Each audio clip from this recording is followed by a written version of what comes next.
जबत थिला 3000 बोतल बेआईन cup syrup एक पिकअप भ्यान रे कटकरू कप सिरप पानी बुर्ला रे बिक्री योजना करबा बेले चढ़ाऊ करिथिला बुर्ला पुलिस।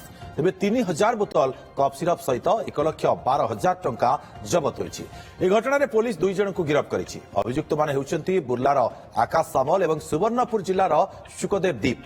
संबलपुर विद्यालय छक निकट रे चेकिंग बेले पुलिस गाड़ीटी को धरिथिला। नुआखाई बेले निशा बेपार पई बेआईन भाव में विपुल परिमाण कप सिरप अणा जाउथिबा सूचना मिली।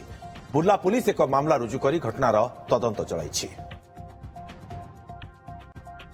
जबत थिला 3000 बोतल बेआईन कप सिरप एक पिकअप भ्यान रे कटकरू कप सिरप पानी बुर्ला रे बिक्री योजना करबा बेले चढ़ाऊ करिथिला बुर्ला पुलिस। तेबे 3000 बोतल कप सिरप सहित 1,12,000 टंका जबत होईछि। ए घटना रे पुलिस दुई जन को गिरफ्त करिछि। अभियुक्त माने हेउचंती बुर्लार आकाश सामल एवं सुवर्णपुर जिल्लार शुकदेव दीप। संबलपुर विद्यालय छक निकट रे चेकिंग बेले पुलिस गाड़ीटी को धरिथिला।